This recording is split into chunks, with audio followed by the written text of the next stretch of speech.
இறை ஆலோசனைக்கு அர்ப்பணித்தல். பின்பு யாரை நான் அனுப்புவேன், யார் நமது காரியமாய் போவான் என்று உரைக்கின்ற ஆண்டவருடைய சத்தத்தை கேட்டேன். அதற்கு நான், இதோ அடியேன் இருக்கிறேன், என்னை அனுப்பும் என்றேன். ஏசாயா 6:8. டிடி நைல்ஸ் என்னும் இறைப்பணியாளர் இலங்கையில் அல்பணி செய்து கொண்டிருக்கும் போது இறக்கும் தருவாய் வந்தபோது சிஎம்சி வெள்ளூர் மருத்துவமனையில் சேர்ந்தார். மருத்துவர், இவர் ஆயுசு நாட்கள் முடியப் போகின்றது என்றார். உடனடியாக அவர் சிரித்தார். மருத்துவருக்கு ஆச்சரியம், ஏன் சிரிக்கின்றார் என்று.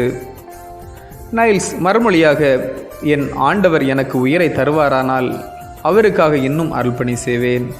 என் உயிரை ஆண்டவர் எடுத்தால் அவருடைய மடியில் இருப்பேன் என்றார்.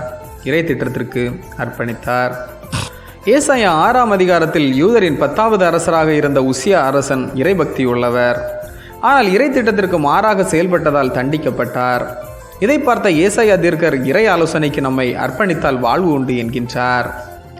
பூமி அனைத்தும் அவருடைய மகிமையால் நிறைந்திருக்கின்றது என்பதையும், அவருடைய மகிமையானது பரிசுத்தம்தான் என்பதையும், ஆலயம் அவருடைய பிரசன்னத்தினால் நிறைந்திருக்கிறது என்பதையும் சுட்டிக்காட்டுகிறார். இறைவன் பரிசுத்தர், நான் பாவி என்பதனை உணர்கிறார் ஏசாயா.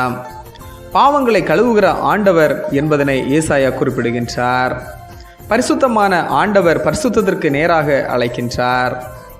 யாரை நான் அனுப்புவேன் என்ற சத்தத்திற்கு நான் இருக்கின்றேன், என்னை அனுப்பும் என்ற மறுமொழி ஏசாயாவின் ஒப்படைப்பை காட்டுகிறது. உசியா அரசனின் வாழ்வை பின்பற்றி வாழ்ந்த ஏசாயா உசியாவின் இறை ஆலோசனை அற்ற செயலினால் வாழ்வு இழந்தார். இறைவனின் பரிசுத்த வாழ்வை ஏற்றுக்கொண்டு இறை ஆலோசனைக்கு இறைவனால் தெரிந்து கொள்ளப்பட்ட நம்மில் வீண் பெருமை, மனச்செருக்கு, நான் என்ற ஆணவம், என்னால் தான் முடியும் போன்ற ஆணவ சிந்தனைகளை மாற்றி இறைவனின் திட்டத்திற்கு அர்ப்பணித்து வாழ்வோம். ஜெபம். நல்வாழ்வினை தருபவரே, உம் தொடுதலால் அகநிலையில் மாற்றம் பெற்று அர்ப்பணிக்க தகுதிப்படுத்தும். ஆமீன். இந்த நாள் உங்களுக்கு இனிய நாளாக வரட்டும்.